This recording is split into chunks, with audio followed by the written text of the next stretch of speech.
ऐसा प्रतीत होता है जजमेंट पढ़ने के बाद, और मीडिया ने जो भूमिका अदा करी है, जो तथ्य सामने रखे हैं कि ममता बनर्जी किसी को बचा रही हैं। ये कौन है, ये लोग कौन हैं? ममता बनर्जी को आज जवाब देना होगा। क्राइम सीन, एक वरिष्ठ अधिवक्ता होने के नाते आपको बता दूं, जो पहले 48 घंटे होते हैं ये सबसे महत्वपूर्ण होते हैं एविडेंस कलेक्शन के लिए, फोरेंसिक जांच के लिए।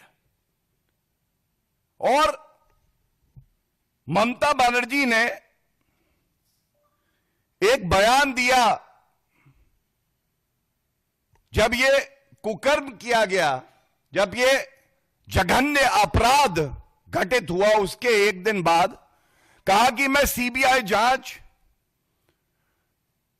ट्रांसफर कर दूंगी कुछ दिनों के बाद। तो ममता बनर्जी, आपसे यह सवाल है, कुछ दिनों के बाद क्यों? तुरंत क्यों नहीं?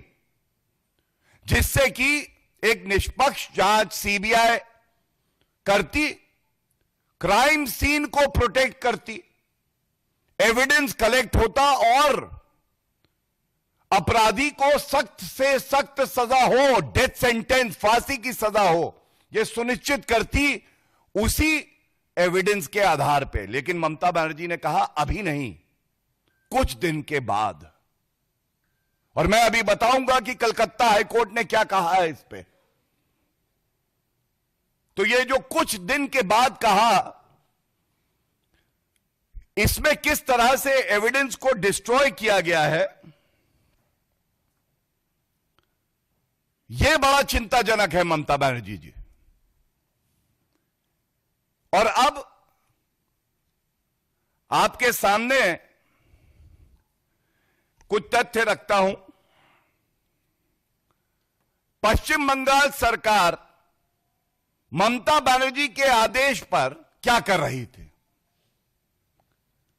सबसे पहले, कोई भी जघन्य अपराध होता है जिसको हम लोग कहते हैं हीनस क्राइम, तो उसमें एफआईआर होना यह अनिवार्य है। यह हमारे देश का कानून कहता है। और सबसे बड़ी बात यह है, सुप्रीम कोर्ट ने भी कहा है, ललिता कुमारी का केस है कि अगर इस तरह का जघन्य अपराध हो, a cognizable offence is committed, the state police is duty bound to register an FIR. पहला तथ्य, क्या ऐसा हुआ जब यह जघन्य अपराध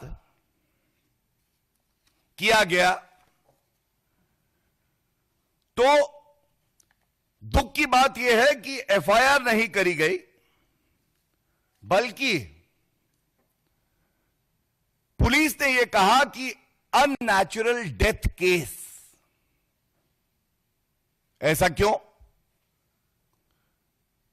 क्योंकि पीड़ित परिवार का जो दलील कोर्ट में है, इस पे ध्यान दीजिएगा,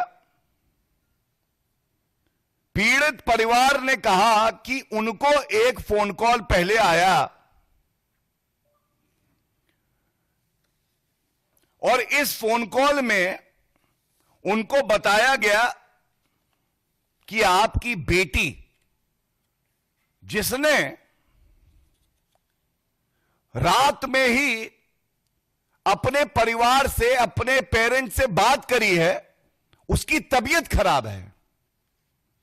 यह पैरा 13 में है और मैं इसलिए पढ़ूंगा क्योंकि यह जानना आवश्यक है कि कैसे